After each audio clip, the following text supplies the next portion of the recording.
We have never accepted the illegal Chinese occupation of Indian territory. ਚੀਨ ਨੇ ਜਿਹੜੀਆਂ ਅੱਡ ਕਾਉਂਟੀਜ਼ ਬਣਾਈਆਂ ਇਹਦੇ ਨਾਲ ਕੋਈ ਭਾਰਤ ਦੀ ਪੋਜੀਸ਼ਨ ਨਹੀਂ ਬਦਲੀ। ਇਹਦਾ ਮਤਲਬ ਇਹ ਨਹੀਂ ਹੈ ਕਿ ਵੀ ਚਾਈਨਾ ਦਾ ਜਿਹੜਾ ਕਬਜ਼ਾ ਹੈ ਉਹ ਜਸਟੀਫਾਈ ਹੋ ਗਿਆ। $37 ਬਿਲੀਅਨ ਦੇ ਕਾਸਟ ਨਾਲ ਉਹ ਦੁਨੀਆ ਦਾ ਸਭ ਤੋਂ ਵੱਡਾ ਡੈਮ ਬ੍ਰਹਮਪੁੱਤਰਾ ਤੇ ਬਣਾ ਰਿਹਾ, ਜਿਹੜਾ ਕਿ ਇੰਡੀਆ ਦੇ ਬਾਰਡਰ ਦੇ ਕਲੋਜ਼ ਹੈ, ਕਿਉਂਕਿ ਅਸਾਮ ਔਰ ਉਹ ਸਾਰੇ ਚੋਂ ਨਿਕਲਦਾ। ਉਹਦੇ 'ਚ ਉਹਨਾਂ ਨੇ ਕਿਹਾ ਕਿ ਜੀ ਚਾਈਨੀਜ਼ ਨੇ ਸਾਨੂੰ ਇਸ ਬਾਰੇ ਕੋਈ ਬਰੀਫ ਨਹੀਂ ਕੀਤਾ, ਅਸੀਂ ਲੋਅਰ ਰਾਈਪੇਰੀਅਨ ਹੈ। We will continue to monitor and take necessary measures to protect our interests। ਕਿ ਸਿਰਫ ਤੇ ਸਿਰਫ ਇਹਨਾਂ ਦੀ ਉਹ ਤਾਕਤ ਜਿਹੜੀ ਹੈ ਉਹ ਮਾਈਨੋਰਟੀਜ਼ ਨੂੰ ਕੁੱਟਣ ਦੇ ਲਈ ਹੈ, ਲੇਕਿਨ ਚਾਈਨਾ ਦੇ ਸਾਹਮਣੇ ਇਹ ਬਿਲਕੁਲ ਇਹਨਾਂ ਨੇ ਸਰੈਂਡਰ ਕੀਤਾ ਹੋਇਆ। ਚਾਈਨਾ ਨੇ ਜੋ ਉਹਨਾਂ ਦਾ ਕਲੇਮ ਹੈ ਉਹ ਸਾਊਥ ਚਾਈਨਾ ਹੈ, ਅਰੁਣਾਚਲ ਪ੍ਰਦੇਸ਼, ਉਹ ਵੀ ਉਹ ਲੈਣਗੇ। ਚੀਨ ਲਫ਼ਜ਼ ਨਾ ਮੋਦੀ ਨਾ ਅਜੀਤ ਡੋਵਾਲ ਨਾ ਕਿਸੇ ਦੇ ਮੂੰਹੋਂ ਨਹੀਂ ਨਿਕਲਿਆ। ਇਹਨਾਂ ਨੇ ਤਾਂ ਕਿਹਾ ਨਾ ਕੋਈ ਆਇਆ ਨਾ ਕੋਈ ਗਿਆ ਨਾ ਕੋਈ ਘੁੱਸਾ। ਉਹੀ ਦਬਕੇ ਮਾਰਦਾ ਰਿਹਾ ਕਿ ਜੀ ਅਸੀਂ ਫੌਜ ਉੱਥੇ ਮੂਵ ਕਰਤੀ, ਹੌਟ ਟੈਂਟ ਲਾ ਦਿੱਤੇ ਨੇ, ਫੌਜ 60-70 ਹਜ਼ਾਰ ਫੌਜ ਜਿਹੜੀ ਆ ਉਹਨਾਂ ਨੇ ਈਸਟਰਨ ਬਾਰਡਰ 'ਤੇ ਲਾਈ, ਇੱਥੋਂ ਹਟਾ ਕੇ ਦੂਜੀਆਂ ਥਾਵਾਂ ਤੋਂ। ਪਰ ਚਾਈਨਾ ਦੀ ਸਿਹਤ 'ਤੇ ਤਾਂ ਕੋਈ ਅਸਰ ਨਹੀਂ ਹੋਇਆ। ਚਾਈਨਾ ਨੇ ਤਾਂ ਇਹ ਕਿਹਾ ਕਿ ਭਾਈ ਅਸੀਂ ਆਪਣੀ ਜਿਹੜੀ ਜੈਨੂਇਨ ਥਾਂ 'ਤੇ ਹੈ, ਸਾਡੀ ਟੈਰੀਟਰੀ ਹੈ।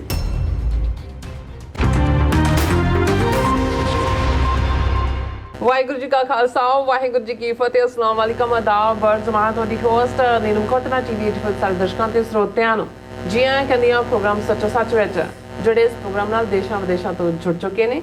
ਖਾਲਸਾ ਨੇ ਫਿਰ ਸਾਡੇ ਸੰਚਾਲਕ ਡਾਕਟਰ ਅਮਰਜੀਤ ਸਿੰਘ ਦੀ ਸਟੂਡੀਓ 'ਚ ਮੇਰੇ ਨਾਲ ਸ਼ਾਮਲ ਨੇ। ਉਹਨਾਂ ਨਾਲ ਗੱਲਬਾਤ ਕਰਕੇ ਅੱਜ ਦੇ ਵਿਸ਼ੇ ਉੱਪਰ ਉਹਨਾਂ ਤੋਂ ਉਹਨਾਂ ਦਾ ਤਜ਼ੀਆ ਜਾਣਦੇ ਹਾਂ। ਜੀ ਡਾਕਟਰ ਸਾਹਿਬ, ਵਾਹਿਗੁਰੂ ਜੀ ਕਾ ਖਾਲਸਾ ਵਾਹਿਗੁਰੂ ਜੀ ਕੀ ਫਤਿਹ। ਹਾਂ ਜੀ ਨੀਲਮ ਕੌਰ ਜੀ, ਤੁਹਾਨੂੰ ਵੀ ਤੇ ਦੁਨੀਆ ਭਰ 'ਚ ਬੈਠੇ ਸਾਡੇ ਬਹੁਤ ਹੀ ਪਿਆਰੇ ਸੋਹਣੇ ਸਿਆਣੇ ਟੀਵੀ 84 ਦੇ ਦਰਸ਼ਕਾਂ ਨੂੰ ਵੀ ਵਾਹਿਗੁਰੂ ਜੀ ਕਾ ਖਾਲਸਾ ਵਾਹਿਗੁਰੂ ਜੀ ਕੀ ਫਤਿਹ। ਸਾਡੇ ਬਹੁਤ ਹੀ ਪਿਆਰੇ ਮੁਸਲਮਾਨ ਭੈਣਾਂ ਭਰਾਵਾਂ ਨੂੰ ਅਸਲਾਮ ਅਲੈਕਮ। ਗੰਗਾ ਜਮਨੀ ਤਹਿਜ਼ੀਬ ਦੇ ਹਿੰਦੂ ਤਵੀਆਂ ਨੂੰ ਨਮੋ ਨਮः। ਜੀ ਡਾਕਟਰ ਸਾਹਿਬ, ਜੀ ਆਇਆਂ ਨੂੰ ਪ੍ਰੋਗਰਾਮ ਸੱਚੋ ਸੱਚ ਵਿੱਚ। ਬਹੁਤ ਧੰਨਵਾਦ ਜੀ ਡਾਕਟਰ ਸਾਹਿਬ, ਅੱਜ 3 ਜਨਵਰੀ 2025 21 ਪੋਹ ਨਾਨਕਸ਼ਾਹੀ ਸੰਮਤ 556 ਦਾ ਦਿਨ ਹੈ। ਤੇ ਡਾਕਟਰ ਸਾਹਿਬ, ਪ੍ਰੋਗਰਾਮ ਸ਼ੁਰੂ ਕਰਨ ਤੋਂ ਪਹਿਲਾਂ ਆਪਣੇ ਦਰਸ਼ਕਾਂ ਤੇ ਸਰੋਤਿਆਂ ਨੂੰ ਹਮੇਸ਼ਾ ਤਰ੍ਹਾਂ ਦੱਸਿਓ ਵਿਊਅਰਸ, ਜੇ ਤੁਸੀਂ ਹੱਕ ਸੱਚ ਇਨਸਾਫ ਤੇ ਪੈਰਾ ਦਿਨ ਦਾ ਇੱਕੋ ਇੱਕ ਚੈਨਲ ਟੀਵੀ 84 ਨੂੰ ਦੇਖਣਾ ਚਾਹੁੰਦੇ ਹੋ ਤਾਂ ਤੁਸੀਂ ਦੇਖ ਸਕਦੇ ਹੋ ਸਪੈਕਟਰਮ ਕੇਬਲ, ਆਰਸੀਐਨ ਕੇਬਲ, ਬਲਕਨ ਕੈਨੇਡਾ, roku, ਜਾਦੂ ਬਾਕਸ, ਸ਼ਾਵਾ, ਫੇਸਬੁੱਕ ਟੀਵੀ 84 ਦੀ ਐਪ ਰਾਹੀਂ online streaming and IP box ਤੇ ਤੁਸੀਂ ਟੀਵੀ 84 ਨੂੰ ਦੇਖ ਸਕਦੇ ਹੋ। ਵਿਊਅਰਸ, ਜੇ ਤੁਸੀਂ ਟੀਵੀ 84 ਨਾਲ ਪ੍ਰੋਗਰਾਮ ਸੱਚੋ ਸੱਚ ਨਾਲ ਫੇਸਬੁੱਕ ਰਾਹੀਂ ਜੁੜੇ ਹੋ ਤਾਂ ਵੱਧ ਲਾਈਕ ਕਰੋ ਤੇ ਸ਼ੇਅਰ ਕਰੋ ਅਤੇ ਨਾਲ ਹੀ YouTube ਤੇ ਸਬਸਕ੍ਰਾਈਬ ਕਰੋ। ਇਹ ਵੀ ਦੱਸ ਦਿਓ ਕਿ ਤੁਸੀਂ ਟੀਵੀ 84 ਦੀ ਐਪ ਨੂੰ ਐਂਡਰੋਇਡ ਐਂਡ ਐਪ ਸਟੋਰ ਤੇ ਡਾਊਨਲੋਡ ਕਰਕੇ ਜੋ ਟੀਵੀ 84 ਦੀ ਲਾਈਵ ਸਟ੍ਰੀਮ ਹੈ ਇਸ ਨੂੰ ਤੁਸੀਂ 24 ਆਵਰਸ ਦੇਖ ਸਕਦੇ ਹੋ। ਸੋ ਵਿਊਅਰਸ, ਪ੍ਰੋਗਰਾਮ ਦੀ ਸ਼ੁਰੂਆਤ ਕਰਨ ਜਾ ਰਹੇ ਹਾਂ ਦੀ ਸਪਾਂਸਰਸ਼ਿਪ ਦੇ ਵਾਲੇ ਨਾਲ ਕਿ ਅੱਜ ਦੇ ਪ੍ਰੋਗਰਾਮ ਸੱਚੋ ਸੱਚ ਨੂੰ ਸਪਾਂਸਰ ਕੀਤਾ ਗਿਆ ਹੈ ਵਰਜੀਨੀਆ ਤੋਂ ਸਰਦਾਰ ਹਰਿੰਦਰ ਵੀਰ ਸਿੰਘ ਜੀ ਵੱਲੋਂ। ਸੋ ਇਹਨਾਂ ਨੇ ਟੀਵੀ 84 ਦੀ ਸ਼ਲਾਘਾ ਕੀਤੀ ਹੈ ਔਰ ਖਾਲਸਾ ਦੀ ਪ੍ਰਾਪਤੀ ਦੀ ਕਾਮਨਾ ਕੀਤੀ ਹੈ। ਸੋ ਅੱਜ ਦੀ ਸਪਾਂਸਰਸ਼ਿਪ ਲਈ ਅਸੀਂ ਸਰਦਾਰ ਹਰਿੰਦਰ ਵੀਰ ਸਿੰਘ ਜੀ ਦਾ ਤਹਿ ਦਿਲ ਤੋਂ ਧੰਨਵਾਦ ਕਰਦੇ ਹਾਂ ਔਰ ਤੁਹਾਨੂੰ ਵੀ ਅਪੀਲ ਤੇ ਬੇਨਤੀ ਕਰਦੇ ਹਾਂ ਕਿ ਤੁਸੀਂ ਪ੍ਰੋਗਰਾਮ ਸੱਚੋ ਸੱਚ ਨੂੰ ਵੱਧ ਤੋਂ ਵੱਧ ਸਪਾਂਸਰ ਕਰੋ। ਸਪਾਂਸਰਸ਼ਿਪ ਲਈ ਤੁਸੀਂ ਸਾਨੂੰ ਕਾਲ ਕਰ ਸਕਦੇ ਹੋ ਸਾਡੇ ਫੋਨ ਨੰਬਰ ਤੇ 5166191984। ਤੁਸੀਂ ਸਾਨੂੰ ਈਮੇਲ ਵੀ ਕਰ ਸਕਦੇ ਹੋ info@tv4.tv ਤੇ। ਸੋ ਵਿਊਅਰਸ, ਜਿਸ ਤਰ੍ਹਾਂ ਕਿ ਅਸੀਂ ਇਸ ਵੀਕ ਦਾ ਅਖੀਰਲਾ ਪ੍ਰੋਗਰਾਮ ਕਰਨ ਜਾ ਰਹੇ ਹਾਂ, ਅੱਜ ਫਰਾਈਡੇ ਦਾ ਦਿਨ ਹੈ। ਸੋ ਸਭ ਨੂੰ ਆਪਾਂ ਵੀਕਐਂਡ ਦੇ ਜਿਸ ਤਰ੍ਹਾਂ ਕਿ ਆਪਾਂ ਹਮੇਸ਼ਾ ਹੀ ਤੁਹਾਨੂੰ ਸ਼ੁਭਕਾਮਨਾਵਾਂ ਦੇ ਕੇ ਜਾਂਦੇ ਹਾਂ ਕਿ ਵਾਹਿਗੁਰੂ ਕਰੇ ਔਰ ਅਸੀਂ ਅਰਦਾਸ ਕਰਦੇ ਹਾਂ ਜਿਹੜਾ ਤੁਹਾਡਾ ਵੀਕਐਂਡ ਹੈ ਬਹੁਤ ਹੀ ਵਧੀਆ ਗੁਜ਼ਰੇ। ਸੋ ਵਿਊਅਰਸ, ਪਹਿਲੇ ਸੈਕਸ਼ਨ ਦੇ ਵਿੱਚ ਆਪਾਂ ਸੈਗਮੈਂਟ ਦੇ ਵਿੱਚ ਗੱਲਬਾਤ ਕਰਨ ਜਾ ਰਹੇ ਹਾਂ ਭਾਰਤ ਤੇ ਚੀਨ ਦੇ ਹਵਾਲੇ ਨਾਲ ਕਿ ਭਾਰਤੀ ਹਾਕਮਾਂ ਨੇ ਇੱਕ ਵਾਰ ਫਿਰ ਬਣੀਆਂ ਬਿਰਤੀ ਦਾ ਵਿਖਾਵਾ ਕੀਤਾ ਹੈ ਔਰ 27 ਦਸੰਬਰ ਨੂੰ ਚੀਨ ਦੀ ਸਰਕਾਰ ਵੱਲੋਂ ਐਲਾਨ ਕੀਤਾ ਗਿਆ ਸੀ ਕਿ ਉਸ ਨੇ ਅਕਸਾਈ ਚਿਨ ਖੇਤਰ ਵਿੱਚ 2 ਨਵੇਂ ਜ਼ਿਲ੍ਹੇ ਸਥਾਪਿਤ ਕੀਤੇ ਹਨ। ਯਾਦ ਰਹੇ ਕਿ 1962 ਦੀ ਭਾਰਤ ਚੀਨ ਜੰਗ ਵਿੱਚ ਚੀਨ ਨੇ ਅਕਸਾਈ ਚਿਨ ਏਰੀਆ ਵਿੱਚ ਭਾਰਤ ਦੀ 38,000 ਕਿਲੋਮੀਟਰ ਜ਼ਮੀਨ ਤੇ ਕਬਜ਼ਾ ਕੀਤਾ ਸੀ ਔਰ 7 ਦਿਨ ਬਾਅਦ ਭਾਰਤੀ ਵਿਦੇਸ਼ ਮੰਤਰਾਲੇ ਨੇ ਚੀਨ ਦੇ ਇਸ ਕਦਮ ਦੀ ਨਿਖੇਧੀ ਕੀਤੀ ਹੈ। ਸੋ ਕਿੱਥੇ ਨੇ ਭਾਰਤ ਮਾਤਾ ਦੇ ਸੁਪੁੱਤਰ ਜਿਹੜੇ ਇੱਕ ਥਾਪੜ ਕੇ ਕਹਿਣ ਕਿ ਆਪਣਾ ਖੁੱਸਿਆ ਇਲਾਕਾ ਲੈਣ ਲਈ ਚੀਨ ਖਿਲਾਫ ਜੰਗ ਦਾ ਐਲਾਨ ਕਰਦੇ ਆ। ਸੋ ਇਸ ਬਾਰੇ ਆਪਾਂ ਗੱਲਬਾਤ ਕਰਨ ਜਾ ਰਹੇ ਹਾਂ। ਸੋ ਅਸੀਂ ਚਾਹਾਂਗੇ ਕਿ ਤੁਸੀਂ ਇਸ ਤਰ੍ਹਾਂ ਬਣੇ ਰਹਿਣਾ, ਦੇਖਣ ਸੁਣਨ ਲਈ ਤੁਹਾਡਾ ਸਭ ਦਾ ਬਹੁਤ ਬਹੁਤ ਧੰਨਵਾਦ।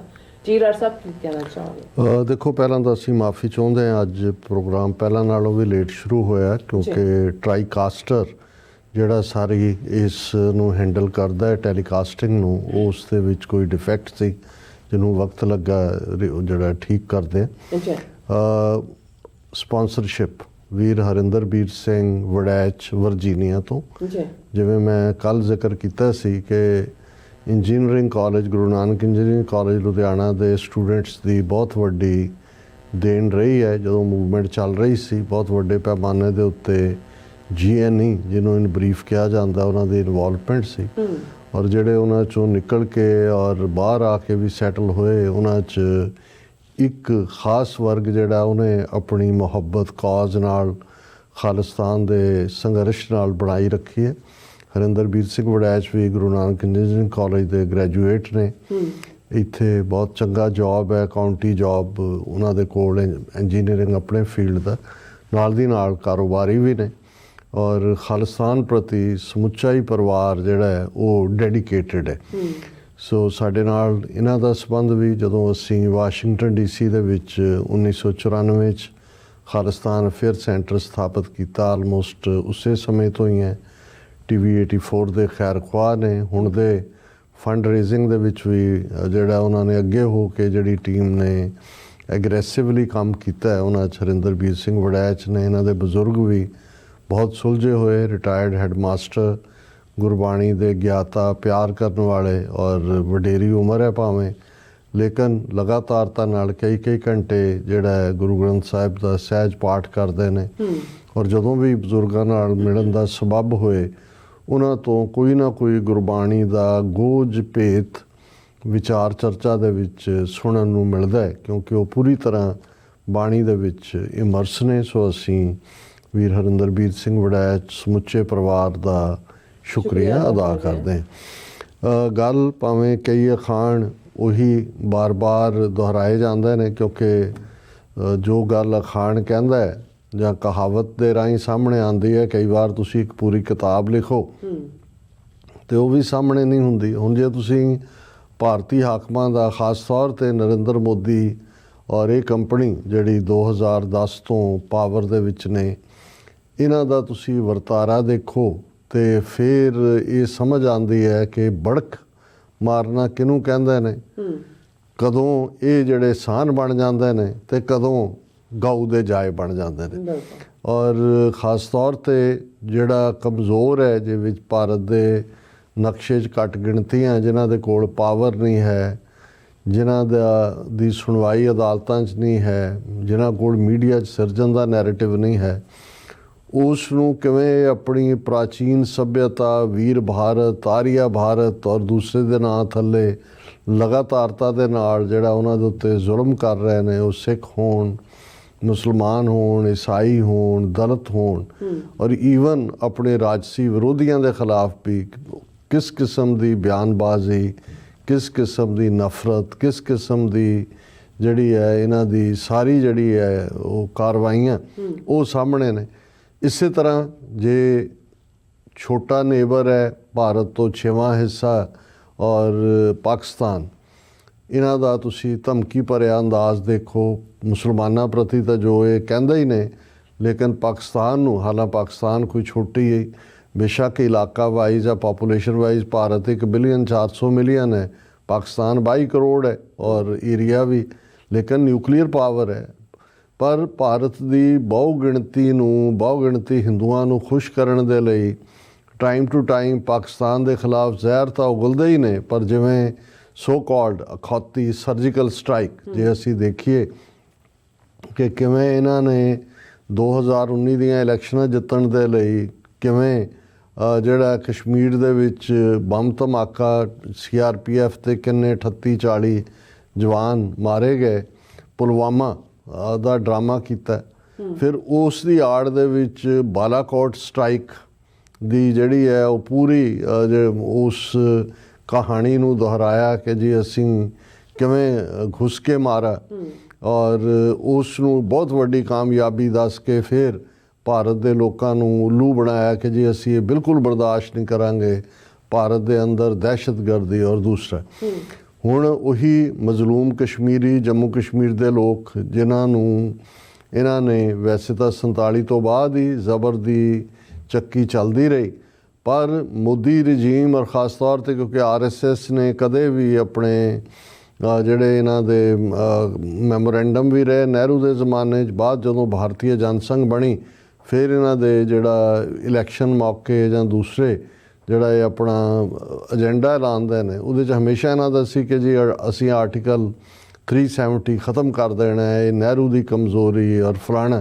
सो जड़ियाँ नहरू दियाँ दो कमज़ोरियाँ ये बड़ियाँ वड्डियाँ गर्दानदे सी उहदे च कि जी कश्मीर च उन्हें जिहड़ी है वो सीज़ फायर करता जदों कि साडी फौज जित रही सी और यूनाइटेड नेशनस क्यों लैके गए और शेख अब्दुल्ले नूं ये कंसैशन आर्टिकल 370 क्योंकि भारतीय जनसंघ का पहला प्रेजिडेंट श्यामा प्रसाद मुखर्जी ਜਿਹੜਾ ਕਿਸੇ ਵੇਲੇ ਨਹਿਰੂ ਕੈਬਨਿਟ ਦਾ ਮਿਨਿਸਟਰ ਵੀ ਸੀ, ਉਸ ਦੀ ਡੈਥ ਵੀ ਜੰਮੂ ਕਸ਼ਮੀਰ ਦੇ ਵਿੱਚ ਹੀ ਹੋਈ। ਸੋ ਇਸ ਕਿਸਮ ਦਾ। ਔਰ ਦੂਸਰਾ ਜਿਹੜਾ ਹੁਣ ਤੱਕ ਜਦੋਂ ਤੱਕ ਇਹਨਾਂ ਨੇ ਖੁਦ ਚੀਨ ਦੇ ਅੱਗੇ ਸਰੈਂਡਰ ਨਹੀਂ ਕੀਤਾ, ਜਿਹੜਾ ਇੱਕ ਚਾਰਜ ਸੀ ਕਿ ਦੇਖੋ ਨਹਿਰੂ ਦੀ ਗਲਤੀ ਕਮਜ਼ੋਰੀ ਉਹਦਾ ਡਰਾਕਲਪਣਾ ਉਹਦਾ ਪੰਚਸ਼ੀਲ ਉਹਦਾ ਨਾਨ ਅਲਾਈਨਡ ਹੋਣ ਦਾ ਨਤੀਜਾ ਹੈ ਕਿ 38,000 ਸਕੁਅਰ ਕਿਲੋਮੀਟਰ ਟੈਰੀਟਰੀ ਜਿਹੜੀ ਚੀਨ ਦੇ ਨਾਲ 1962 'ਚ ਜੰਗ ਹੋਈ ਭਾਰਤ ਦੀ, ਉਹਦੇ 'ਚ ਭਾਰਤ ਨੇ ਗਵਾਈ ਔਰ ਅਸੀਂ ਭਾਰਤ ਮਾਤਾ ਦੇ ਸਪੁੱਤਰ ਜਿਹੜੇ ਹੈ ਇਸ ਨੂੰ ਇਹਦਾ 1-1 ਇੰਚ ਇਹ ਸਾਡੀ ਭਾਰਤ ਮਾਤਾ ਦੀ ਛਾਤੀ ਦੇ ਉੱਤੇ ਰੱਖੇ ਚੀਨ ਦੇ ਕਦਮ ਨੇ ਜਿਨ੍ਹਾਂ ਨੂੰ ਅਸੀਂ ਲਿਬਰੇਟ ਕਰਾਵਾਂਗੇ। ਔਰ ਇਹ ਗੱਲ ਅੱਜ ਦੀ ਨਹੀਂ ਹੈ। ਤੁਸੀਂ ਜਿਸ ਜ਼ਮਾਨੇ 'ਚ ਭਾਵੇਂ ਇਹਨਾਂ ਦੇ ਗਿਣਤੀ ਦੇ MP ਹੁੰਦੇ ਸੀ ਭਾਰਤੀ ਜਨਸੰਘ ਦੇ, ਉਹਨਾਂ ਦੀਆਂ ਸਟੇਟਮੈਂਟਾਂ ਪਾਰਲੀਮੈਂਟ 'ਚ ਦੇਖ ਲਓ ਔਰ ਮੋਦੀ ਐਂਡ ਕੰਪਨੀ ਦਾ ਤਾਂ ਕਹਿਣਾ ਹੀ ਕੀ ਹੈ। ਔਰ ਇਸ ਦੇ ਲਈ ਈਵਨ ਭਾਰਤ ਦੀ ਪਾਰਲੀਮੈਂਟ ਦੇ ਵਿੱਚ ਮਤੇ ਨੇ ਇੱਕਦਮ ਬਾਅਦ ਤੋਂ ਲੈ ਕੇ ਲੇਟੈਸਟ, ਜੇ ਤੁਸੀਂ ਇਹ ਦੇਖਣਾ ਹੋਏ ਕਿ 5 ਅਗਸਤ 2019 ਨੂੰ ਜਦੋਂ ਅਮਿਤ ਸ਼ਾਹ ਰਾਜ ਸਭਾ 'ਚ ਐਂਟਰ ਕਰਦਾ, ਕਾਗਜ਼ ਉਹਦੇ ਹੱਥ ਫੜਿਆ ਹੋਇਆ ਔਰ ਉਹ ਕਹਿੰਦਾ ਜੀ ਅਸੀਂ ਕਸ਼ਮੀਰ 'ਚ ਆਰਟੀਕਲ 370 ख़त्म कर रहे हैं, 35A ख़त्म कर रहे हैं। ਔਰ ਇਸ ਨੂੰ ਲੋਕ ਸਭਾ ਵੀ ਜਦੋਂ ਪਾਸ ਕਰ ਦਿੰਦੀ ਹੈ ख़त्म ਕਰਤਾ ਜਾਂਦਾ ਔਰ ਆਪਣੀ ਵਿਕਟਰੀ ਸਪੀਚ ਦੇ ਵਿੱਚ ਔਰ ਉਹਦਾ ਕਸ਼ਮੀਰ ਦਾ ਵਜੂਦ ਸੂਬੇ ਦੇ ਤੌਰ ਤੇ ਵੀ ਉਹਨੂੰ ਯੂਨੀਅਨ ਟੈਰੀਟਰੀ ਬਣਾ ਦਿੱਤਾ ਜਾਂਦਾ ਔਰ ਆਪਣੀ ਵਿਕਟਰੀ ਸਪੀਚ ਜਿਵੇਂ ਕੋਈ ਇਲਾਕਾ ਫਤਹ ਕਰ ਲਿਆ ਹੁੰਦਾ ਉਦੋਂ ਵੀ ਅਮਿਤ ਸ਼ਾਹ ਇਹ ਕਹਿੰਦਾ ਕਿ ਜੀ ਹੁਣ ਅਸੀਂ ਜਿਹੜਾ ਅਕਸਾਈ ਚਿੰਨ੍ਹ ਸਾਡੀ ਜਿਹੜੀ ਟੈਰੀਟਰੀ ਜਿਹੜੀ ਹੈ ਉਹ ਚੀਨ ਨੇ ਖੋਈ ਹੋਈ ਹੈ 1962 ਉਹ ਵੀ ਅਸੀਂ ਵਾਪਸ ਲੈਣੀ ਹੈ। ਔਰ ਨਾਲ ਦੀ ਨਾਲ ਇੱਕ ਮਤਾ ਜਿਹੜਾ ਹੋਰ ਇਹਨਾਂ ਨੇ ਪਾਸ ਕਰਵਾਇਆ ਹੋਇਆ ਕਿ ਜੀ ਅਸੀਂ ਆਜ਼ਾਦ ਕਸ਼ਮੀਰ ਜਿਹਨੂੰ ਕਿਹਾ ਜਾਂਦਾ, ਪਾਕਿਸਤਾਨ ਆਕੂਪਾਈਡ ਕਸ਼ਮੀਰ ਨੂੰ ਇਹ ਕਹਿੰਦੇ ਨੇ, ਜਿਸ ਦੇ ਵਿੱਚ ਜ਼ਾਹਰ ਹੈ ਕਿ ਇੱਧਰਲਾ ਹਿੱਸਾ ਵੀ ਜਿਹਦਾ ਬਾਰਡਰ ਕਸ਼ਮੀਰ ਨਾਲ ਲੱਗਦਾ ਹੈ, ਮੁਜ਼ੱਫਰਾਬਾਦ ਜਿਹਦੀ ਕੈਪੀਟਲ ਹੈ, ਔਰ ਦੂਸਰੇ ਪਾਸੇ ਗਿਲਗਿਤ ਬਾਲਿਸਤਾਨ ਜਿਹਨੂੰ ਬੇਸ਼ੱਕ ਪਾਕਿਸਤਾਨ ਨੇ ਅੱਡ ਕਰ ਦਿੱਤਾ ਪਰ ਇਹ ਜਿਹੜੀ ਜੰਮੂ ਕਸ਼ਮੀਰ ਸਟੇਟ ਸੀ ਇਸ ਦਾ ਹਿੱਸਾ ਸੀ 47 ਤੋਂ ਪਹਿਲਾਂ ਕਿ ਅਸੀਂ ਇਹਨੂੰ ਵੀ ਲਿਬਰੇਟ ਕਰਵਾਉਣਾ ਹੈ ਔਰ ਆਜ਼ਾਦ ਭਾਰਤੀ ਪਾਕਿਸਤਾਨੀ ਕਬਜ਼ੇ ਵਾਲਾ ਔਰ ਅਕਸਾਈ ਚਿੰਨ੍ਹ ਹੋਈ।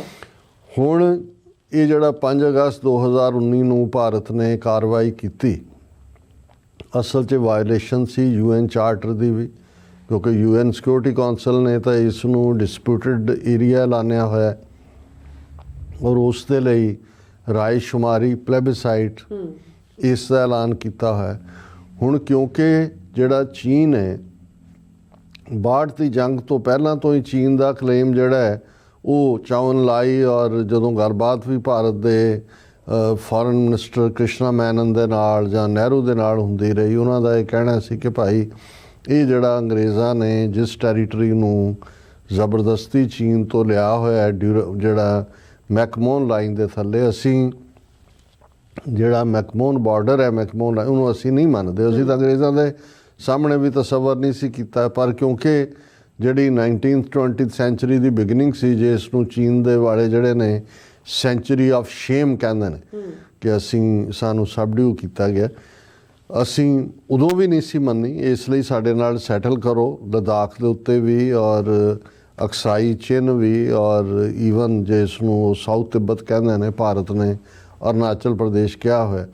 ਲੇਕਿਨ ਇਹਨਾਂ ਨੇ ਗੱਲਬਾਤ ਤਾਂ ਕੀ ਕਰਨੀ ਸੀ, ਇਹਨਾਂ ਨੇ ਨਹਿਰੂ ਜਿਹੜਾ ਕਿ ਤਾਜ਼ਾ 1960 ਦੇ ਵਿੱਚ ਗੋਆ ਜਿਹੜੀ ਇੱਕ ਪੁਰਤਗਾਲੀ ਕਾਲੋਨੀ ਸੀ 5 ਸਦੀਆਂ ਤੋਂ ਉਸ 'ਚ ਫੌਜ ਭੇਜ ਕੇ ਨਹਿਰੂ ਨੇ ਗੋਆ ਨੂੰ ਜਿਹੜਾ ਭਾਰਤ ਦਾ ਹਿੱਸਾ ਬਣਾਇਆ ਸੀ 1948 ਦੇ ਵਿੱਚ। ਹੈਦਰਾਬਾਦ ਰਿਆਸਤ ਜਿਹੜੀ 1 ਲੱਖ ਸਕੁਅਰ ਮਾਈਲ ਟੈਰੀਟਰੀ ਤੋਂ ਵੱਡੀ ਸੀ, ਜਿਹਦੇ 'ਚ ਅੱਜ ਦਾ ਬਹੁਤ ਸਾਰਾ ਕਰਨਾਟਕਾ, ਆਂਧਰਾ, ਤੇਲੰਗਾਨਾ ਔਰ ਮਹਾਰਾਸ਼ਟਰ 'ਚ ਵੀ ਕੁਛ ਹਿੱਸਾ, ਜਿਵੇਂ ਤਖਤ ਸ੍ਰੀ ਹਜ਼ੂਰ ਸਾਹਿਬ ਨੰਦੇੜ ਹੈ, ਇਹ ਵੀ ਹੈਦਰਾਬਾਦ ਰਿਆਸਤ ਦਾ ਹਿੱਸਾ ਹੁੰਦਾ ਸੀ। ਉਹਨੂੰ ਜਿਹੜਾ ਕਾਬੂ ਕੀਤਾ ਸੀ। ਸੋ ਨਹਿਰੂ ਨੇ ਜਿਹੜਾ ਹੈ ਆਪਣੇ ਜਨਰਲ ਕੌਲ, ਜਿਹੜਾ ਉਹਦਾ ਕਜ਼ਨ ਹੀ ਸੀ, ਮੇਜਰ ਜਨਰਲ ਕੇ ਕੀ ਸੀ, ਉਹਨੂੰ ਕਿਹਾ ਜੀ ਕਿ ਥਰੋ ਦੀਜ਼ ਬਾਸਟਰਡਸ ਆਊਟ। ਇਹ ਉਹਦੀ ਜ਼ਬਾਨ ਮੈਂ ਕੋਟ ਅਨਕੋਟ ਕਹਿ ਰਿਹਾ। ਔਰ ਨਤੀਜਾ ਕਿ ਜੁੱਤੀਆਂ ਖਾਧੀਆਂ ਚੰਗੀ ਤਰ੍ਹਾਂ, ਸਭ ਕੁਝ ਛੱਡ ਕੇ ਦੌੜੇ, ਸਾਰਾ ਰਿਕਾਰਡ ਸਾੜਿਆ। 38,000 ਸਕੁਅਰ ਕਿਲੋਮੀਟਰ ਟੈਰੀਟਰੀ ਚੀਨ ਨੇ ਅਕਸਾਈ ਚਿੰਨ ਦੇ ਵਿੱਚ ਇਹਨਾਂ ਤੋਂ ਖੋਈ। ਔਰ ਉਹਨਾਂ ਨੂੰ ਕੋਈ ਚੀਨ ਨੇ, ਜੇ ਚੀਨ ਚਾਹੁੰਦਾ ਤਾਂ ਭਾਵੇਂ ਦਿੱਲੀ ਤੱਕ ਆ ਸਕਦਾ ਸੀ, ਪਰ ਉਹਨਾਂ ਨੇ ਇੰਨਾ ਕੁ ਸਿਗਨਲ ਦੇ ਕੇ, ਕਿਉਂਕਿ ਅਮਰੀਕਾ ਦੂਜੇ ਤੀਜੇ ਨੇ ਵੀ ਸਿਰ ਚੁੱਕਣਾ ਸ਼ੁਰੂ ਕਰ ਦਿੱਤਾ ਸੀ, ਯੂਨੀਲੈਟਰਲ ਸੀਜ਼ਫਾਇਰ ਚਾਈਨਾ ਨੇ ਜਿਹੜਾ ਕੀਤਾ। ਔਰ ਫਿਰ ਉਹਨਾਂ ਨੇ ਜਿਹੜਾ ਕੰਸੋਲੀਡੇਟ ਕਿ ਇਹ 62 ਦੀ ਗੱਲ ਹੈ, ਉਸ ਤੋਂ ਬਾਅਦ ਅਸੀਂ ਦੇਖਦੇ ਹਾਂ ਕਿ 90s ਦੇ ਵਿੱਚ ਵੀ ਭਾਵੇਂ ਐਗਰੀਮੈਂਟ ਦੋ ਵੱਲੇ ਹੁੰਦੇ ਰਹੇ, ਖਾਸ ਤੌਰ 'ਤੇ ਜਦੋਂ ਅਟਲ ਬਿਹਾਰੀ ਵਾਜਪਾਈ ਫੋਰਨ ਮਿਨਿਸਟਰ ਬਣਿਆ, ਮੁਰਾਰਜੀ ਦੇਸਾਈ ਦੀ ਕੈਬਨਿਟ 'ਚ ਐਮਰਜੈਂਸੀ ਤੋਂ ਬਾਅਦ ਜਿਹੜੀ ਹਕੂਮਤ ਬਣੀ। ਚੀਨ ਦੀ ਪਹਿਲੀ ਕੰਡੀਸ਼ਨ ਸੀ, ਜਦੋਂ ਇੰਡੀਆ ਨੇ ਵੀ ਗੱਲਬਾਤ ਸ਼ੁਰੂ ਕੀਤੀ ਚਾਈਨਾ ਨਾਲ, ਜਾਂ ਉਸ ਤੋਂ ਪਹਿਲਾਂ ਜਦੋਂ ਪ੍ਰੈਜ਼ੀਡੈਂਟ ਰੀਗਨ ਦੇ ਪ੍ਰੈਜ਼ੀਡੈਂਟ ਨਿਕਸਨ ਦੇ ਜ਼ਮਾਨੇ 'ਚ ਪਾਕਿਸਤਾਨ ਦੇ ਜ਼ੁਲਫਿਕਾਰ ਅਲੀ ਭੁੱਟੋ ਰਾਹੀਂ ਹੈਨਰੀ ਕਿਸਿੰਜਰ ਜਿਹੜੇ ਅਮਰੀਕਾ ਦੇ ਸੈਕਟਰੀ ਆਫ ਸਟੇਟ ਸੀ, ਉਹਨਾਂ ਨੇ ਗੱਲਬਾਤ ਸ਼ੁਰੂ ਕੀਤੀ। ਸੋ ਦੋਨੋਂ ਮੌਕਿਆਂ ਦੇ ਉੱਤੇ ਦੋਨਾਂ ਮੁਲਕਾਂ ਨੂੰ ਚਾਈਨਾ ਨੇ ਬੜਾ ਕਲੀਅਰ ਕੀਤਾ ਸੀ ਕਿ ਪਹਿਲਾਂ ਮੰਨੋ ਕਿ ਤਿੱਬਤ ਦੇ ਉੱਤੇ ਸਾਡਾ ਪੂਰਾ ਹੱਕ ਹੈ, ਤਿੱਬਤ ਸਾਡਾ ਸੂਬਾ ਹੈ, ਫਿਰ ਹੀ ਗੱਲ ਕਰਾਂਗੇ। ਸੋ ਉਹ ਅਮਰੀਕਾ ਨੇ ਵੀ ਮੰਨਿਆ ਅਤੇ ਭਾਰਤ ਨੇ ਵੀ ਮੰਨਿਆ ਵਾਜਪਾਈ ਦੇ ਵੇਲੇ, ਤਾਂ ਹੀ ਭਾਰਤ ਦੇ ਨਾਲ ਉਹਨਾਂ ਨੇ ਜਿਹੜੇ ਹੈ ਉਹ ਗੱਲਬਾਤ ਸ਼ੁਰੂ ਕੀਤੀ। ਪਰ ਇਸ ਸਾਰੇ ਪੀਰੀਅਡ ਦੇ ਵਿੱਚ ਚਾਈਨਾ ਨੇ ਆਪਣਾ ਕਦੇ ਵੀ ਕਲੇਮ ਨਹੀਂ ਛੱਡਿਆ ਹੈ ਕਿ ਭਾਈ ਇਹ ਨਹੀਂ ਹੈ ਕਿ ਵੀ ਜੋ ਉਹਨਾਂ ਨੇ ਲਿਆ ਉਹ ਤਾਂ ਲਿਆ ਹੀ ਲਿਆ। ਉਹਨਾਂ ਨੇ ਕਿਹਾ ਵੀ ਫਰਦਰ ਲਦਾਖ ਦੇ ਉੱਤੇ, ਜਾਂ ਜਦੋਂ ਹੁਣ ਅਸੀਂ ਡੈਪਸੋਂਗ, ਡੈਪਚੋਂਗ, ਇਹ ਸਾਰੇ ਜਿਹੜੇ ਪੈਂਗੋਂਗ ਸੋ ਜਾਂ ਪੈਨਸੋਂਗ ਜਿਹਨੂੰ ਲੇਕ ਕਹਿੰਦੇ ਨੇ, ਇਹਨਾਂ ਦੇ ਉੱਤੇ, ਜਾਂ ਡੋਕਲਾਮ ਜਿਹਦਾ ਬਾਰਡਰ ਭੂਟਾਨ ਨਾਲ ਲੱਗਦਾ। ਪਰ ਇੰਡੀਆ ਨੇ ਕਦੇ ਵੀ, ਕਿਉਂਕਿ ਜਦੋਂ ਤੁਸੀਂ ਆਪਣੇ ਲੋਕਾਂ ਦੇ ਵਿੱਚ ਵਿਪ ਅਪ ਕਰ ਦਿੰਦੇ ਹੋ ਐਮੋਸ਼ਨਸ ਦੇਸ਼ ਭਗਤੀ ਦੇ ਨਾਂ ਥੱਲੇ ਜਾਂ ਦੂਜਾ, ਫਿਰ ਤੁਸੀਂ ਰੀਅਲਿਸਟਿਕਲੀ ਔਨ ਦਾ ਗਰਾਊਂਡ ਤਾਂ ਕਰ ਨਹੀਂ ਸਕਦੇ। ਹਾਲਾਂ ਜਦੋਂ ਚਾਈਨਾ ਨੇ ਅਕਸਾਈ ਚਿੰਨ ਲਿਆ, ਨਹਿਰੂ ਨੇ ਜਿਹੜੀ ਸਪੀਚ ਪਾਰਲੀਮੈਂਟ 'ਚ ਕੀਤੀ, ਉਹਦੇ 'ਚ ਇਵੇਂ ਸੀ ਕਿ ਜੀ ਫਿਰ ਕੀ ਹੋ ਗਿਆ ਜੇ ਲੈ ਲਿਆ, ਨਾਟ even a blade of grass grows there. ਇਹ ਨਹਿਰੂ ਦੀ ਪਾਰਲੀਮੈਂਟ ਸਪੀਚ ਸੀ ਕਿ ਉਹ ਤਾਂ ਬਿਲਕੁਲ ਬੈਰਨ ਲੈਂਡ ਹੈ, ਬਿਲਕੁਲ ਉਜਾੜ ਪਠਾਰ ਹੈ, ਉਹ ਪਹਾੜ ਹੈ, ਪੱਥਰ ਹੈ, ਜਿੱਥੇ ਇੱਕ ਘਾਹ ਦਾ ਤੀਲਾ ਵੀ ਨਹੀਂ ਉੱਗਦਾ ਕਿ ਭਾਈ ਉਹਦੇ 'ਚ। ਔਰ ਉਹਨੂੰ ਬੜਾ ਸ਼ਰਮ ਦੇਣ ਲਈ ਬੀਜੇਪੀ ਵਾਲੇ ਕੋਟ ਕਰਦੇ ਰਹੇ ਕਿ ਦੇਖੋ ਨਹਿਰੂ ਨੇ ਇੰਨੀ ਟੈਰੀਟਰੀ ਗਵਾ ਕੇ ਵੀ ਕਿਹਾ ਸੀ ਕਿ ਜੀ ਚਲਾ ਗਿਆ ਫਿਰ ਕੀ ਹੋਇਆ, ਉਹਦੇ 'ਚ ਕੀ ਹੈ ਵੀ not even a blade of grass grows there. So ਇਹ ਵੱਡੇ ਸਪੂਤ ਬਣਦੇ ਸੀ। ਹੁਣ ਜਦੋਂ ਅਮਿਤ ਸ਼ਾਹ ਨੇ ਜੰਮੂ ਕਸ਼ਮੀਰ ਦਾ ਸਟੇਟਸ ਤੋੜਿਆ 5 ਅਗਸਤ 2019 ਨੂੰ, ਜ਼ਾਹਰ ਹੈ ਕਿ ਉਹਨਾਂ ਨੇ ਜੰਮੂ ਕਸ਼ਮੀਰ ਨੂੰ ਇੱਕ ਯੂਨੀਅਨ ਟੈਰੀਟਰੀ ਬਣਾਇਆ, ਲੱਦਾਖ ਨੂੰ ਦੂਸਰੀ ਟੈਰੀਟਰੀ ਬਣਾਇਆ। ਲੱਦਾਖ ਜਿਹਨੂੰ ਛੋਟਾ ਤਿੱਬਤ ਕਿਹਾ ਜਾਂਦਾ, ਔਰ ਜਿਹੜੀ ਸਿੱਖ ਰਾਜ ਨੇ, ਸਿੱਖ ਰਾਜ ਦੇ ਵੇਲੇ ਮਹਾਰਾਜਾ ਸ਼ੇਰ ਸਿੰਘ 1842 'ਚ ਲਾਹੌਰ ਦੇ ਤਖਤ 'ਤੇ ਸੀ, ਔਰ ਜਨਰਲ ਜ਼ੋਰਾਵਰ ਸਿੰਘ ਜਿਹੜਾ ਸਿੱਖਾਂ ਦਾ ਜਰਨੈਲ ਸੀ। ਹਾਲਾਂ ਅੱਜ ਦੇ ਤੁਸੀਂ ਇਹਨਾਂ ਦੇ ਅਕਾਊਂਟ ਸਾਰੇ ਹਿਸਟਰੀ ਦੇ ਦੇਖੋਗੇ, ਜ਼ੋਰਾਵਰ ਸਿੰਘ ਨੂੰ ਡੋਗਰਾ ਬਣਾ ਕੇ ਉਹ ਡੋਗਰਾ ਵਿਕਟਰੀ ਦੇ ਖਾਤੇ 'ਚ ਪਾਉਂਦੇ ਨੇ, ਜਦੋਂ ਕਿ 1849 ਤੱਕ ਸਿੱਖਾਂ ਦਾ ਰਾਜ ਰਿਹਾ। ਔਰ 1846 ਦੇ ਵਿੱਚ ਪਹਿਲੀ ਐਂਗਲੋ ਸਿੱਖ ਵਾਰ ਤੋਂ ਬਾਅਦ ਹੀ ਜੰਮੂ ਕਸ਼ਮੀਰ ਗੱਦਾਰੀ ਦੇ ਇਨਾਮ ਦੇ ਤੌਰ 'ਤੇ ਗੁਲਾਬ ਸਿੰਘ ਨੂੰ ਦਿੱਤਾ ਗਿਆ।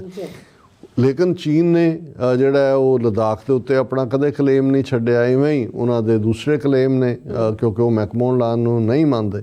ਸੋ ਜਦੋਂ ਅਮਿਤ ਸ਼ਾਹ ਨੇ ਕੀਤਾ, ਸੋ ਚਾਈਨਾ ਦੇ ਜਦੋਂ ਤੱਕ ਤਾਂ ਸਟੇਟਸ ਕੋ ਸੀ, ਠੀਕ ਸੀ। ਫਿਰ ਚਾਈਨਾ ਦੇ ਕੋਲ ਵੀ ਮੌਕਾ ਹੋਇਆ ਵੀ ਜੇ ਤੁਸੀਂ ਸਟੇਟਸ ਕੋ ਤੋੜਿਆ ਹੈ, ਤੁਸੀਂ UN ਸਿਕਿਉਰਿਟੀ ਕੌਂਸਲ ਦੇ ਜਿਹੜੇ ਰੈਜ਼ੋਲੂਸ਼ਨ ਨੇ ਉਹਨਾਂ ਨੂੰ ਵਾਇਲੇਟ ਕੀਤਾ ਹੈ। ਅਤੇ ਚਾਈਨਾ ਨੇ ਡੋਕਲਾਮ ਦੇ ਵਿੱਚ ਪਹਿਲਾਂ ਹੀ 2017 'ਚ ਆਪਣਾ ਪੇਸ਼ਕਦਮੀ ਕੀਤੀ ਸੀ। ਅਤੇ ਅਸੀਂ ਦੇਖਦੇ ਹਾਂ ਕਿ 2019 ਤੋਂ ਆਲਮੋਸਟ 1 ਸਾਲ ਵੀ, ਉਹ ਵੀ ਅਗਸਤ 'ਚ ਕੀਤਾ। ਔਰ ਉਹਨਾਂ ਨੇ ਜੂਨ ਦੇ ਮਹੀਨੇ 'ਚ ਜਿਵੇਂ ਫਿਰ ਗਲਵਾਨ ਵੈਲੀ ਦੇ ਵਿੱਚ ਪੇਸ਼ਕਦਮੀ ਕੀਤੀ, ਭਾਰਤ ਨੇ ਅੱਗੋਂ ਜੋ ਕਰਨਾ ਚਾਹਿਆ ਉਹਦਾ ਨਤੀਜਾ 2022 ਉਹਨਾਂ ਦੇ ਫੌਜੀ ਮਰਵਾਏ ਭਾਰਤ ਨੇ। ਔਰ ਉਹਨਾਂ ਦੇ ਟੌਪ ਕਮਾਂਡ ਦੇ ਬੰਦੇ ਜਿਹੜੇ ਨੇ ਉਹਨਾਂ ਨੇ ਪ੍ਰਿਜ਼ਨਰ ਆਫ ਵਾਰ ਬਣਾਏ, ਹੌਸਟੇਜ ਬਣਾਏ, ਜਿਹੜੇ 3-4 ਦਿਨ ਬਾਅਦ ਮੋੜੇ। ਫਿਰ ਚਾਈਨਾ ਨੇ ਪਿੱਛੇ ਮੁੜ ਕੇ ਨਹੀਂ ਦੇਖਿਆ। ਔਰ ਹੁਣ ਜੇ ਅਸੀਂ ਉਹਨੂੰ ਫਾਸਟ ਫਾਰਵਰਡ ਕਰੀਏ ਇਸ ਡਿਸਕਸ਼ਨ ਨੂੰ, ਤੇ RSS ਦੇ ਆਈਡੀਆਲੋਗ ਸੁਬਰਾਮਨੀਅਮ ਸਵਾਮੀ ਦਾ ਹੀ ਕਹਿਣਾ ਹੈ, ਜੋ ਕੁਝ ਫਿਰ ਪਿਛਲੇ ਪੀਰੀਅਡ ਦੇ ਵਿੱਚ ਹੋਇਆ, ਜਿਸ ਦੀ ਸ਼ੁਰੂਆਤ ਜੂਨ 2020 'ਚ ਹੋਈ, ਪਰ ਇਹਨਾਂ ਔਰ ਜੂਨ 2020 ਉਹ ਸੀ ਕਿ ਆਲਰੇਡੀ ਅਪ੍ਰੈਲ ਦੇ ਮਹੀਨੇ 'ਚ ਕੋਵਿਡ-19 ਦੀ ਸ਼ੁਰੂਆਤ ਹੋ ਚੁੱਕੀ ਸੀ। ਸੋ ਭਾਰਤ ਨੇ ਉਹਨੂੰ ਜਸਟੀਫਾਈ ਕਰਨ ਦੀ ਕੋਸ਼ਿਸ਼ ਕੀਤੀ ਜੀ, ਕਿਉਂਕਿ ਕੋਵਿਡ ਦੀ ਵਜ੍ਹਾ ਨਾਲ ਫੌਜ ਅਸੀਂ ਵਿਦਡਰਾ ਸੀ, ਪੈਟਰੋਲਿੰਗ ਪੁਆਇੰਟ 'ਤੇ ਨਹੀਂ ਸੀ ਹੋਇਆ। ਲੇਕਿਨ ਅੱਖਾਂ ਦੇ ਸਾਹਮਣੇ ਦੇਖਦੇ ਦੇਖਦੇ ਜਿਵੇਂ 4000 ਸਕੁਅਰ ਕਿਲੋਮੀਟਰ ਟੈਰੀਟਰੀ ਚਾਈਨਾ ਨੇ ਜਿਹੜੀ ਹੈ ਉਹ ਇਹ ਸਾਰੇ ਖਿੱਤੇ ਦੇ ਵਿੱਚ ਲਈ ਹੈ। ਇਹ ਅਕਸਾਈ ਚਿੰਨ ਤੋਂ ਵੱਖਰੀ ਹੈ ਜਿਹੜੀ 38000 ਸਕੁਅਰ ਕਿਲੋਮੀਟਰ ਹੈ। ਔਰ ਹੁਣ ਕਿਉਂਕਿ ਭਾਰਤ ਪਹਿਲਾਂ ਤਾਂ ਉਹੀ ਦਬਕੇ ਮਾਰਦਾ ਰਿਹਾ ਕਿ ਜੀ ਅਸੀਂ ਫੌਜ ਉੱਥੇ ਮੂਵ ਕਰਤੀ, ਹੌਟ ਟੈਂਟ ਲਾ ਦਿੱਤੇ ਨੇ, ਫੌਜ 60-70 ਹਜ਼ਾਰ ਫੌਜ ਜਿਹੜੀ ਆ ਉਹਨਾਂ ਨੇ ਈਸਟਰਨ ਬਾਰਡਰ 'ਤੇ ਲਾਈ, ਇੱਥੋਂ ਹਟਾ ਕੇ ਦੂਜੀਆਂ ਥਾਵਾਂ ਤੋਂ। ਪਰ ਚਾਈਨਾ ਦੀ ਸਿਹਤ 'ਤੇ ਤਾਂ ਕੋਈ ਅਸਰ ਨਹੀਂ ਹੋਇਆ। ਚਾਈਨਾ ਨੇ ਤਾਂ ਇਹ ਕਿਹਾ ਕਿ ਭਾਈ ਅਸੀਂ ਆਪਣੀ ਜਿਹੜੀ ਜੈਨੂਇਨ ਥਾਂ 'ਤੇ ਹੈ, ਸਾਡੀ ਟੈਰੀਟਰੀ ਹੈ।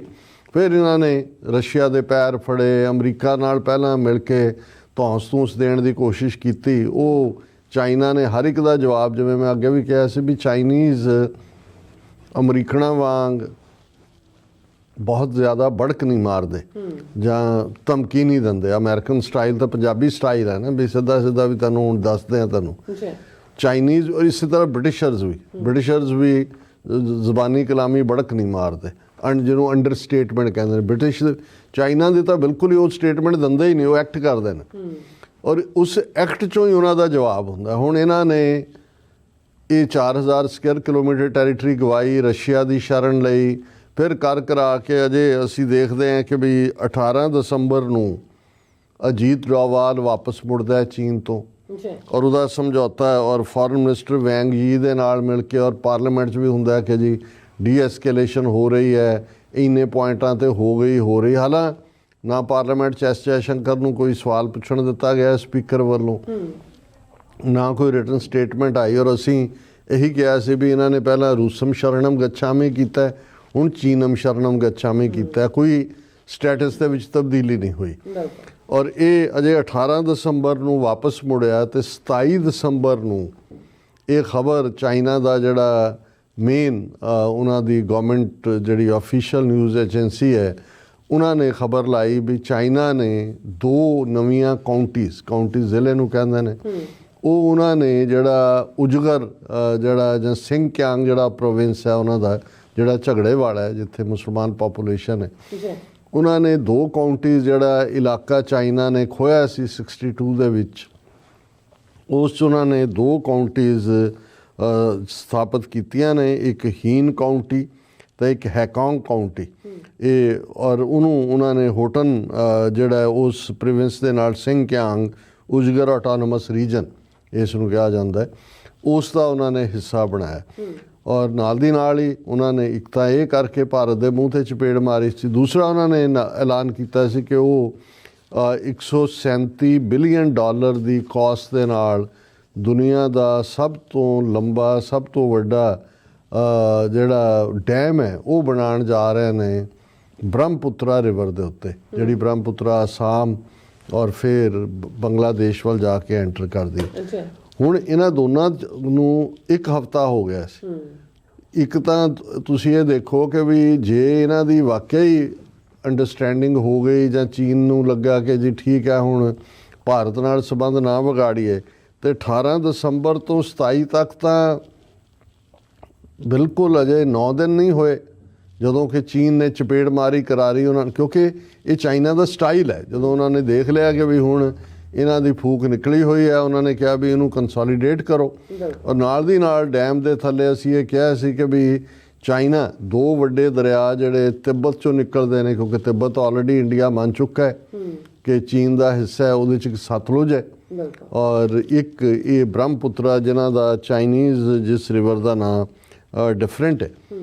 ਹੁਣ ਆਲਮੋਸਟ 27 ਦਸੰਬਰ ਤੋਂ ਬਾਅਦ 3 ਜਨਵਰੀ ਨੂੰ ਹੁਣ ਭਾਰਤ ਦੇ ਵਿਦੇਸ਼ ਮੰਤਰਾਲੇ ਦਾ ਜਿਹੜਾ ਸਪੋਕਸਪਰਸਨ ਹੈ ਰਣਧੀਰ ਜਸਵਾਲ, ਉਹਨੇ ਜਿਹੜਾ ਸਟੇਟਮੈਂਟ ਦਿੱਤੀ ਹੈ, ਪ੍ਰੋਟੈਸਟ ਕੀਤਾ ਹੈ ਕਿ ਜੀ we have never accepted the illegal Chinese occupation of Indian territory in this area or creation of new counties will neither have a bearing on India's long-standing and consistent position regarding the sovereignty over the area, nor lend legitimacy to China's illegal and forcible occupation of the same.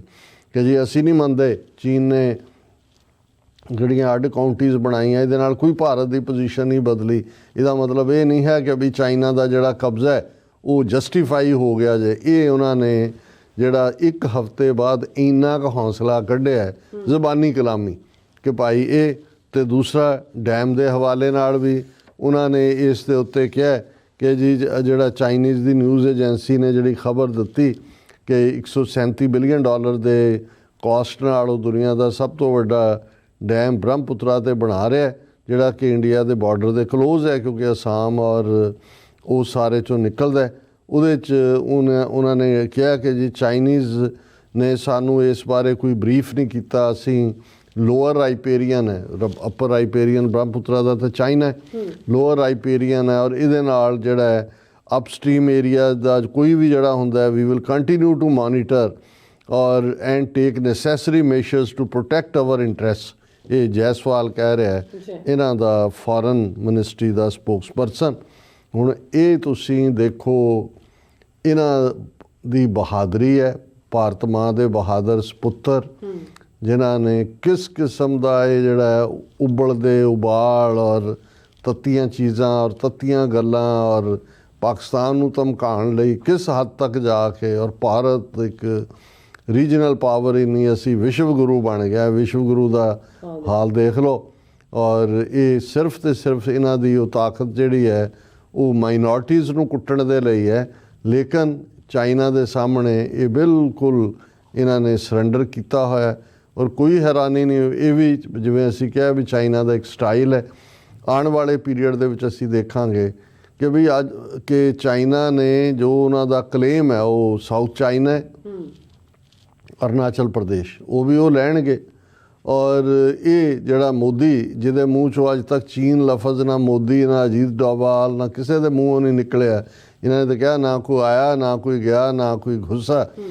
ਚੀਨ ਤੋਂ ਵੀ ਜਿਹੜਾ ਇਹਨਾਂ ਨੇ ਆਪਣੀ ਜਿਹੜੀ ਹੈ ਉਹ ਪੂਰੀ ਬੇਇੱਜ਼ਤੀ ਹੋ ਰਹੀ ਹੈ। ਔਰ ਜਿਵੇਂ ਅਸੀਂ ਕੱਲ੍ਹ ਵੀ ਜ਼ਿਕਰ ਕੀਤਾ ਸੀ ਕਿ ਜਿਸ ਅਮਰੀਕਾ ਦੇ ਨਾਲ ਯਾਰੀ ਪਾ ਕੇ ਚੀਨ ਨੂੰ ਅੱਖਾਂ ਦਿਖਾ ਰਹੇ ਸੀ, ਔਰ ਦੂਸਰਾ ਉਹ ਐਸ ਜੈ ਸ਼ੰਕਰ ਇੱਥੇ 2 ਦਿਨ ਵੇਟਰ ਬਣ ਕੇ ਭੁੱਖਾ ਪਿਆਸਾ ਵਾਈਟ ਹਾਊਸ ਦੇ ਬਾਹਰ ਬੈਠਾ ਰਿਹਾ। ਇਹ ਵੀ ਸੁਬਰਾਮਨਿਅਮ ਸਵਾਮੀ ਦੀ ਸ਼ਬਦਾਵਲੀ ਹੈ, ਸਾਡੀ ਨਹੀਂ ਹੈ। ਸੋ ਨਾ ਹੀ ਟਰੰਪ ਐਡਮਿਨਿਸਟ੍ਰੇਸ਼ਨ ਦਾ ਕੋਈ ਹਾਇਰ ਅਪ ਜਿਹੜਾ ਨੋਮੀਨੀ ਹੈ ਟਰੰਪ ਦਾ, ਜਿਨ੍ਹਾਂ ਦੀ ਕਨਫਰਮੇਸ਼ਨ ਹੋਣੀ ਹੈ 20 ਜਨਵਰੀ ਤੋਂ ਬਾਅਦ, ਜਿਨ੍ਹਾਂ ਨੇ ਅਥਾਰਟੀ ਨਾ ਕੋਈ ਉਹ ਮਿਲਿਆ ਨਾ ਟਰੰਪ ਮਿਲਿਆ, ਅਤੇ ਨਾ ਹੀ ਮੋਦੀ ਦੇ ਲਈ ਇਨਵੀਟੇਸ਼ਨ ਕਿ ਜੀ ਉਹਨੂੰ 20 ਜਨਵਰੀ ਨੂੰ ਸੱਦ ਲਓ, ਜਦੋਂ ਕਿ ਚੀਨ ਨੂੰ ਵੀ ਸੱਦਿਆ ਹੋਇਆ, ਇਟਾਲੀਅਨ ਮੈਲੋਨੀਆ ਨੂੰ ਵੀ ਸੱਦਿਆ, ਐਲ ਸੈਲਵਾਡੋਰ ਨੂੰ ਵੀ। ਔਰ ਚਾਈਨਾ ਜਿਹਨੂੰ ਇਹ ਠਿੱਠ ਸਮਝਦੇ ਸੀ ਜੀ ਅਮਰੀਕਾ ਨਾਲ ਸਾਡੀ ਯਾਰੀ ਹੈ, ਅਸੀਂ ਕੁਆਡ 'ਚ ਵੜ ਗਏ ਹਾਂ। ਔਰ ਇਹ ਖਬਰਾਂ ਵੀ ਨੇ ਕਿ ਸ਼ਾਇਦ ਚਾਈਨੀਜ਼ ਪ੍ਰੈਜ਼ੀਡੈਂਟ ਨੇ ਪੋਲਾਈਟਲੀ ਇਨਵੀਟੇਸ਼ਨ ਠੁਕਰਾ ਦਿੱਤਾ ਹੈ ਕਿ ਜੀ ਅਸੀਂ ਫੇਰ ਆਵਾਂਗੇ। ਸੋ ਇਹ ਹੈ ਇਹਨਾਂ ਦੀ ਔਕਾਤ ਔਰ ਉਹਨਾਂ ਦੀ ਔਕਾਤ। ਬਿਲਕੁਲ ਡਾਕਟਰ ਸਾਹਿਬ ਤੁਹਾਡਾ ਬਹੁਤ ਬਹੁਤ ਸ਼ੁਕਰੀਆ। ਸੋ ਅਥਲੇ ਨੇ ਬ੍ਰੇਕ ਔਰ ਬ੍ਰੇਕ ਜਾਣ ਤੋਂ ਪਹਿਲਾਂ ਅਸੀਂ ਪੰਦਰਸਾਂ ਦੀ ਸਰੋਤਿਆਂ ਨੂੰ ਅਪੀਲ ਤੇ ਬੇਨਤੀ ਕਰਦੇ ਹਾਂ ਵਿਊਅਰਸ, ਜਿਸ ਤਰ੍ਹਾਂ ਕਿ ਤੁਸੀਂ ਜਾਣਦੇ ਹੋ ਕਿ ਟੀਵੀ ਦੀ ਇੱਕ ਪੰਥਕ ਚੈਨਲ ਹੈ, ਟੀਵੀ ਦੀ ਚੜ੍ਹਦੀ ਕਲਾ ਦੀ ਵੱਧ ਤੋਂ ਵੱਧ ਡੋਨੇਟ ਕਰੋ। ਡੋਨੇਟ ਕਰਨ ਲਈ ਸਾਡੀ ਵੈਬਸਾਈਟ TV ਦੀ ਵਰਤੋਂ ਕਰਕੇ 1 ਟਾਈਮ ਡੋਨੇਟ ਕਰ ਸਕਦੇ ਹੋ, ਮੰਥਲੀ ਡੋਨੇਟ ਵੀ ਕਰ ਸਕਦੇ ਹੋ। ਤੁਸੀਂ TV ਦੇ ਨਾਮ ਤੇ ਚੈੱਕ ਬਣਾ ਕੇ ਸਾਨੂੰ ਮੇਲ ਵੀ ਕਰ ਸਕਦੇ ਹੋ ਸਾਡੇ ਇਸ ਪਤੇ ਤੇ 36-01 37 ਲੌਂਗ ਆਈਲੈਂਡ ਸਿਟੀ, ਨਿਊਯਾਰਕ 11101 USA। ਜਾਂ ਫਿਰ ਤੁਸੀਂ ਸਾਨੂੰ ਫੋਨ ਰਾਹੀਂ ਵੀ ਸੰਪਰਕ ਕਰ ਸਕਦੇ ਹੋ 5166191984। ਤੁਸੀਂ ਸਾਨੂੰ ਈਮੇਲ ਵੀ ਕਰ ਸਕਦੇ info@tv ਤੇ। ਅਸੀਂ ਤੁਹਾਡੇ ਤਹਿ ਦਿਲ ਤੋਂ ਸ਼ੁਕਰਗੁਜ਼ਾਰ ਹੋਵਾਂਗੇ। ਸੋ ਇੱਥੇ ਲੈਣੇ ਬ੍ਰੇਕ। ਵਿਊਅਰਸ ਤੁਸੀਂ ਇਸੇ ਤਰ੍ਹਾਂ ਬਣੇ ਰਹਿਣਾ, ਮਿਲਦੇ ਹਾਂ ਆਫਟਰ ਦਿਸ ਸ਼ਾਰਟ ਬ੍ਰੇਕ।